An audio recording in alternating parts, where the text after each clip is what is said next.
তাই যাবে? হ্যাঁ যাবো। কই যাবে? এই স্কার্টের নম্বরে। আমি তো চিনি না ভাই, আমার একটু চিনাই নি। ঠিক আছে, ভাড়া কত? ভাড়া যেটা হয় আপনি হিসাব করে দিয়ে ওঠেন।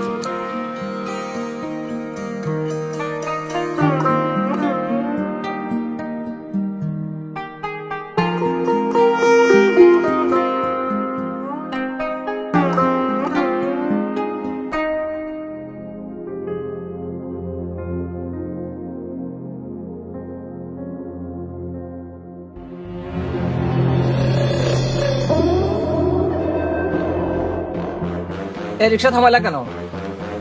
গামছাতে মুখ বাঁধো কেন? বৃষ্টি পানি পড়তেছে তো ঠান্ডা লেগে যেত, এই লেগে।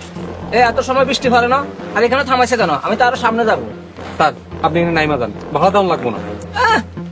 এই নবাব দাদা, আমি আর সামনে যাবো, আমি বৃষ্টির ভিতরে এখানে নামবো না। স্যার আপনি একটা অন্য রিক্সা নিয়ে যান, আমার ভাড়া দাম লাগবো না স্যার। মনটা স্যার বাইরে নাকটা ফাটে কি?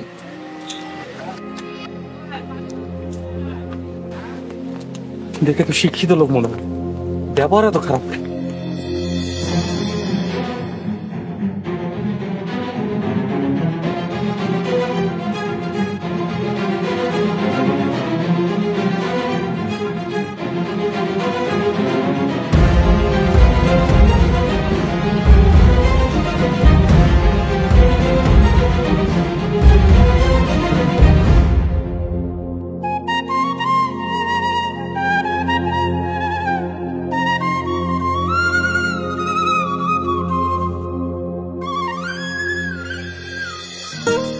আপনারা বহেন, আমি মারে ডাইকা নিয়ে মিষ্টিগুলো নিয়ে যাও।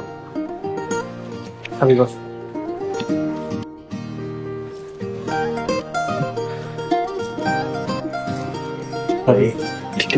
কিন্তু সব কইবা, কোথায় কইবা? চিন্তা করো না, সব কম। আসসালামু আলাইকুম। আসসালামু আলাইকুম চাচি। ওয়ালাইকুম আসসালাম। তোমরা কে? আমি তো চিনতে পারলাম না। মা রোকে আবু আর হের দেব রজবাড়ি ভাই। ও চিনছি, নামে চিনছি, আগের মতো চোখে দেখি না তো, তাই তোমার ঘরে চিনতে পারি নাই। রোকেয়া, তুমি রহমতের বউ না? রহমত এখনো বিদেশ করে? মা রহমত ভাই তো চিটাগঙ্গে ব্যবসা করে। হ, উনি সিটাঙে বাসা দেখতেছে, আমি আর কিছুদিন পর ওদিকে চলে যাব, এই জন্য আপনার একটু দেখতে আসলাম। কি রে ফাতেমা, তোর মার এইরকম খারাপ অবস্থা, তুই তো আমার কোনোদিন কস নাই। চাচির তো ভালো চিকিৎসা দরকার। হ, প্রয়োজন হলে ঢাকা নিয়ে যাবো। হ, তুমি খারাপ কও নাই চাচি, আপনি কোনো চিন্তা করেন না, আপনার ভালো চিকিৎসা হইব। সবই কথাটা কও। কইতেছি বু তোমরা তাইলে কথা কও, আমার একটু কাম আছে, আমি যাই।